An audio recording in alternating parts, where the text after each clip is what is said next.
el Senado bonaerense sancionó la ley de acceso justo al hábitat. Esta normativa reconoce el derecho a la vivienda digna y al hábitat sustentable.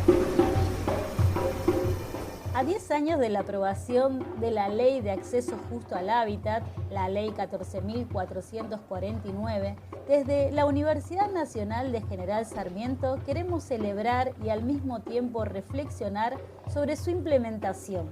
Para iniciar el debate, partimos desde una mirada que hace foco en el territorio y sus protagonistas, quienes nos comparten su experiencia en la aplicación de esta importantísima ley obtenida en el año 2012.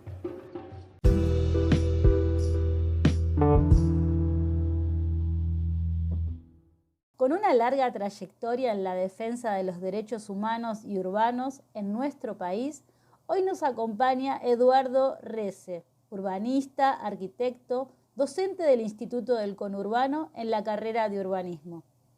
Eduardo fue uno de los principales promotores que impulsaron la Ley de Acceso Justo al Hábitat y hoy tenemos el agrado de recibirlo en este primer episodio.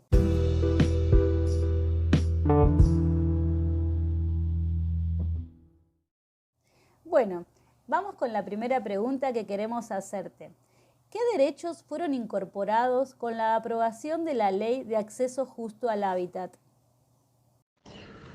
Bueno, lo que intentamos con la Ley de Acceso Justo al Hábitat es hacer mucho más visible los derechos, ampliar derechos, incorporarlos en una ley que fuera específica del tema de hábitat, ¿no?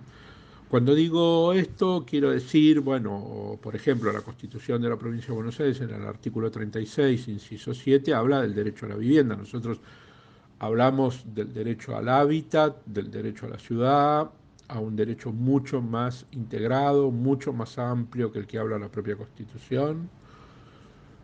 Visibilizamos otros derechos, incorporamos otros derechos que no estaban tan claramente establecidos, como el derecho a la regularización, ¿no? con el programa o con las medidas referidas a la integración sociourbana de la población. Es decir, la integración sociourbana es un derecho, inclusive más que la regularización, la integración es un derecho, aparece en la ley expresado así. El derecho a la participación, muy claramente también establecido en distintas partes de la ley. El derecho al reparto justo de los beneficios, de los costos y de los beneficios del proceso de urbanización. No puede ser de que la ciudad reparta solo para unos pocos, reparta beneficios solo para unos pocos y los costos los tengamos que pagar todas y todos. Es decir, hay una serie de derechos claves que nos parecen muy importantes que la ley, en los cuales la ley se basa, se apoya y que pone de manifiesto de una manera muy, muy clara. En ese sentido, el artículo 16 para mí es el que resume esta primera cuestión, cuando dice que el urbanismo es una función social y por lo tanto tiene que garantizar el cumplimiento de los derechos establecidos en la ley. Es la política pública, es el Estado el que tiene que garantizar esos derechos, que esos derechos son colectivos y que esos derechos colectivos son más importantes que los individuales. ¿Y podrías contarnos qué obstáculos surgieron en la implementación de la ley?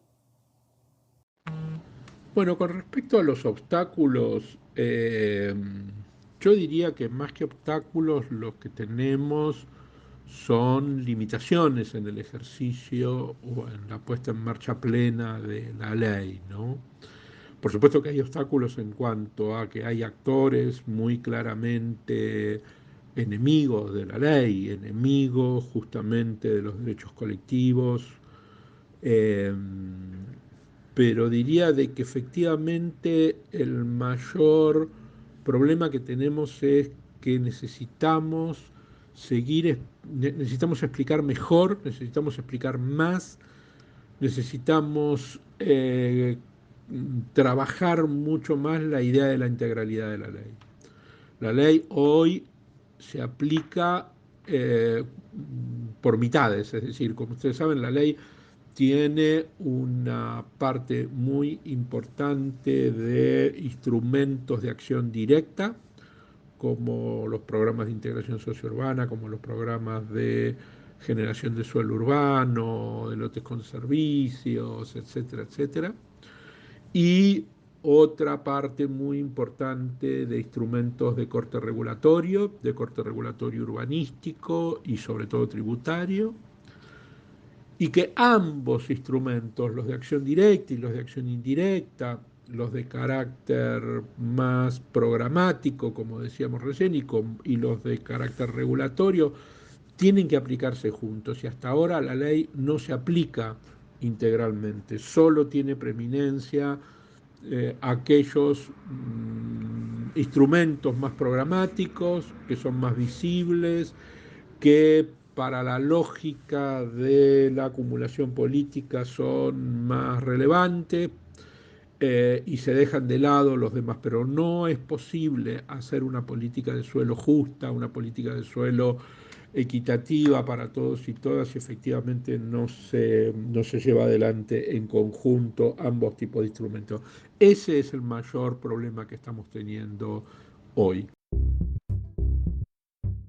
Finalmente, y bueno, ya para cerrar, nos gustaría, Eduardo, que nos comentes qué cosas se están haciendo o no se están haciendo respecto a la implementación de la ley. Respecto a lo que se está haciendo, como comenté recién, se está haciendo muchísimo en términos de la aplicación de un conjunto de herramientas de acción directa en el territorio, de proyectos de tipo de integración sociourbana, de generación de suelo, de urbanismo en muchos municipios, y no se está haciendo casi nada en materia regulatoria, que es una materia en la que en general, por supuesto, se suelen presentar conflictos importantes entre el derecho de propiedad, en conflictos ficticios, por supuesto, entre el derecho de propiedad y los derechos colectivos. Es absolutamente ficticio de que efectivamente ahí haya un conflicto, pero tenemos un claro desbalance respecto de lo que se está haciendo en cuanto a los instrumentos o a las herramientas de acción directa, de acción visible, de acción de transformación del territorio. Está muy bien, y se están haciendo todavía poco por capacitar, por difundir, por convencer de que efectivamente necesitamos poner en marcha una mirada, un abordaje muchísimo más integral de la ley. Por lo tanto, necesitamos poner mucho empeño en difusión, mucho empeño en trabajar conceptualmente la ley, trabajar en mostrar de que efectivamente los instrumentos tributarios y los instrumentos de regulación urbanística son tan importantes como los de proyecto, los de acción directa. En eso algo, se acaba de terminar un curso, se está pensando en cómo seguir con esto, pero todavía toda esa situación es una situación débil que necesitamos reforzar para que la ley avance en su conjunto y para que los derechos de todos y todas puedan ser ejercidos a plenitud.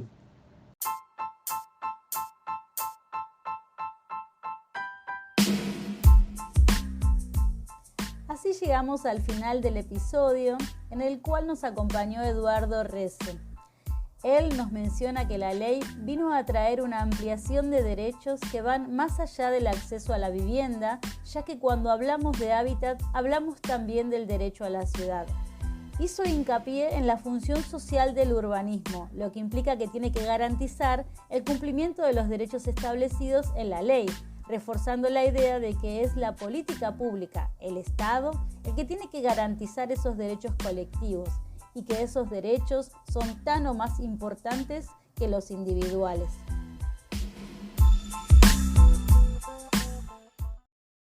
Gracias por acompañarnos en este episodio. Les invitamos a compartirlo, difundirlo y a seguir nuestro canal para recibir las notificaciones de nuestras novedades. Nos encontramos en el próximo episodio.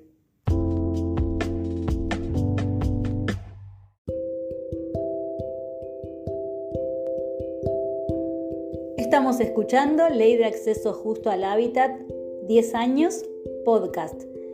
Este es el episodio número 1 y hemos entrevistado al arquitecto urbanista Eduardo Rece.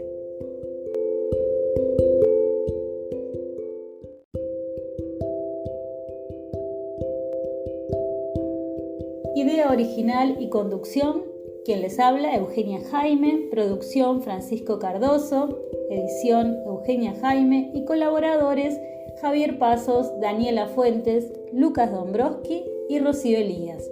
Es un podcast creado desde el Instituto del Conurbano, licenciatura en Urbanismo de la Universidad Nacional de General Sarmiento.